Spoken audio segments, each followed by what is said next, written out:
Hey guys, welcome to 2-Minute Terms Day. I'm Hannah, and in these videos I try to teach you some ceramics terms in 2 minutes. I went a little over in the previous video, but let's see how I do this time. In the previous video, I said there are 2 sets of words that you really need to know right off the bat. Pun intended, and we covered the first set, which was the stages of firing. In this video, we're going to cover the second set, which are the stages of clay dryness. When making pottery, the amount of water in your clay really affects what you're able to do with it, so much so that we have 3 terms for the stages of dryness: plastic, leather hard, and bone dry. Let's start with the freshest: plastic. Plastic describes clay that has the perfect balance of water in it to make it super malleable, but also able to retain its shape. This is an old-fashioned use of the word. Today, when we say plastic, a lot of the time we think of the material, like those cards that are in your wallet, that cute case on your phone, or that bottle you're drinking soda out of. But originally, it described the quality of a material, the ability for it to be easily shaped or molded, and then to hold its form. By the old meaning of the word, things like glass, metal, concrete are all plastic materials. They're all easily shaped, easy to mold, and then can be hardened to hold their shape. When the material plastic was first invented, it so perfectly fit the definition of that word that we started just using it to describe the material. Now, to be honest, I don't hear this word used a lot by other potters, so I'm not sure how common it is, but it is an accurate use of the word. And now if you hear somebody talking about whether or not their clay is plastic or the plasticity of their clay,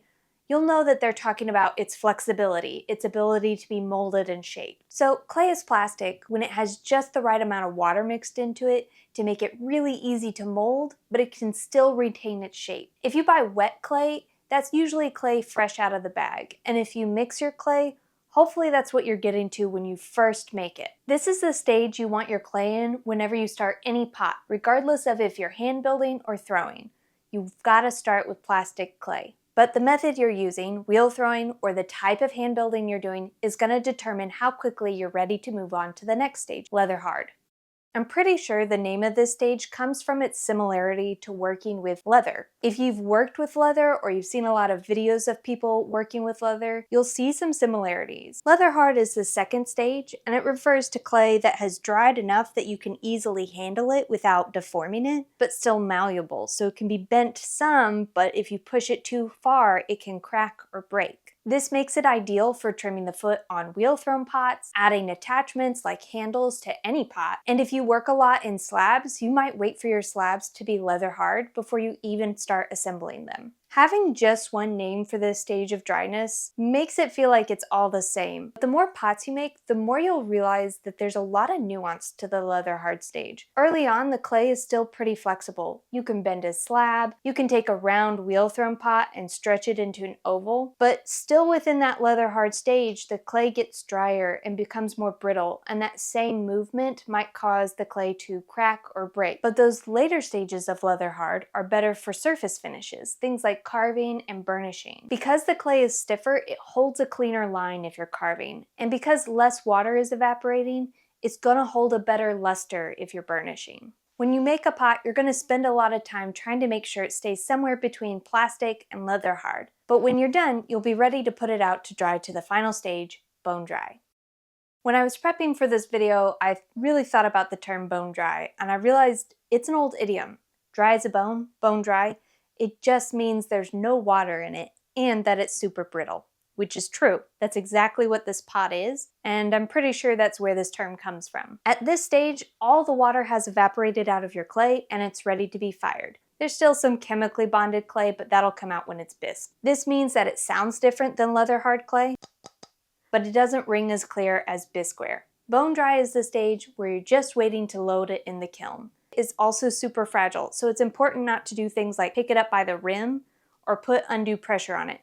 So you always want to support it from the bottom if it's a small pot, or from the sides with as much support as possible on a bigger pot. This is a piece I plan to recycle anyway, so I'm not worried about breaking it. And that's it. That's all you can do with bone dry clay. Like I said, you can't make changes to bone dry clay. You can try.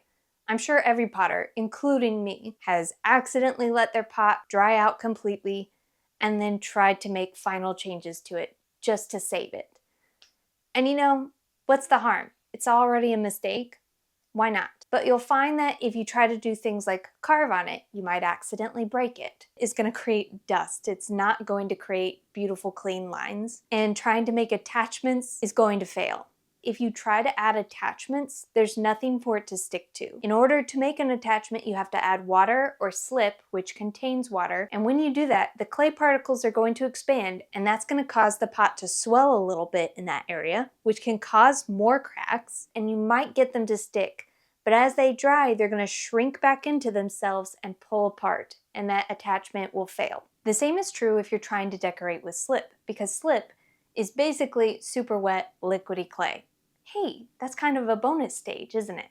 If you want to decorate with slip, you have to do it on leather hard clay, because leather hard clay still has water in it and it will still shrink a little bit. So the slip can bond to it as they both dry. If you put slip on bone dry clay, the slip is going to shrink a lot because it has a lot of water in it, and the bone dry clay isn't going to shrink at all, which means that as the slip dries, it's going to crack and just flake off. I know that me telling you this may not stop you from really trying to save that pot that dried too soon. I've spent hours working on pots that ultimately didn't work out, and that's okay. Sometimes we just have to learn from experience. But I hope that this explanation helps you understand what's happening and why it's not working. So those are the 3 stages of dryness. Now, the more you work with clay, the more you'll realize those aren't discrete, separate stages.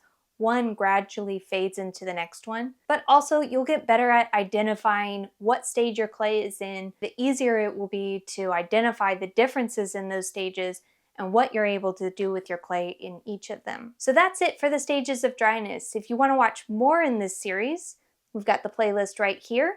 YouTube thinks you'll like that video. Ooh, and I think that one lets you subscribe. See you next time.